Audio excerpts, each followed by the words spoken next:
Bien-aimés frères et sœurs en Jésus, que la paix soit avec vous. Nous allons lire aujourd'hui dans le livre de Marc au chapitre 1er, le verset 27.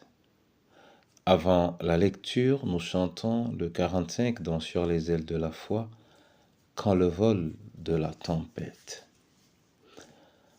Quand le vol de la tempête vient assombrir ton ciel bleu, au lieu de baisser la tête, compte les bienfaits de Dieu.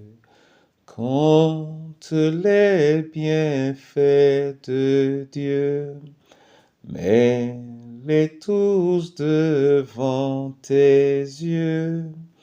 Tu verras en adorant combien le nombre en est grand. Quand sur la route glissante, tu chancelles sous ta croix, pense à cette main puissante qui t'a béni tant de fois. Compte les bienfaits de Dieu, mets-les tous devant tes yeux.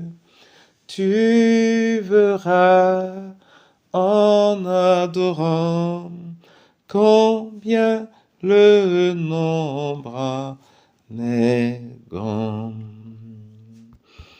Oui, Seigneur, apprends-nous à compter. Au nom de Jésus-Christ. Amen. Marc, chapitre 1er, verset 27. Là, il est écrit: tous furent effrayés, et si effrayés qu'ils se demandaient les uns aux autres: qu'est-ce que ceci? Quel est ce nouvel enseignement? Il commande avec autorité même aux esprits impurs, et ils lui obéissent. Amen. Bien-aimés frères et sœurs en Christ,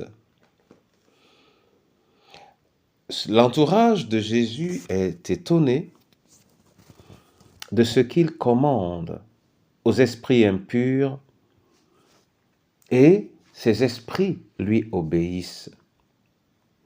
Et pour eux, c'est un nouvel enseignement, c'est quelque chose d'inhabituel. Pour nous, de cette génération, qu'est-ce que cela est? Croyons-nous que cela se fait encore? Croyons-nous que cela peut encore se faire aujourd'hui?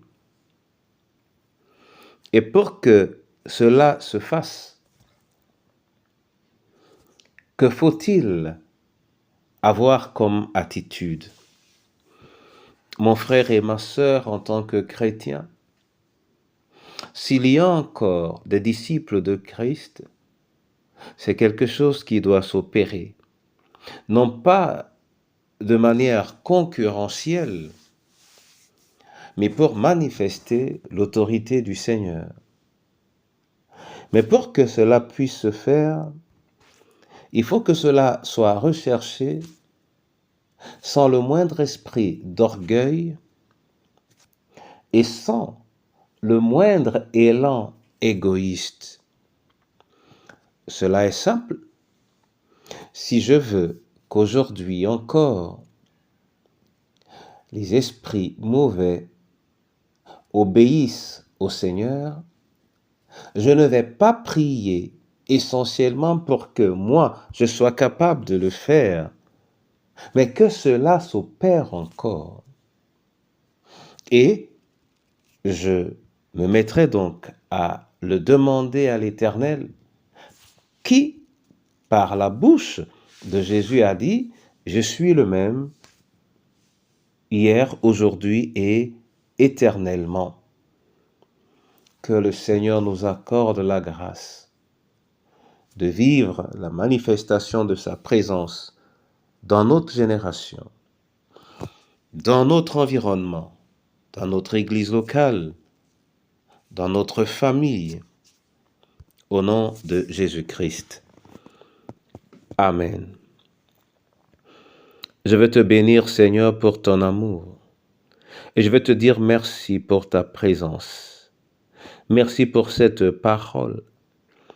Et nous savons que jusqu'aujourd'hui, tu commandes aux esprits impurs et ils t'obéissent.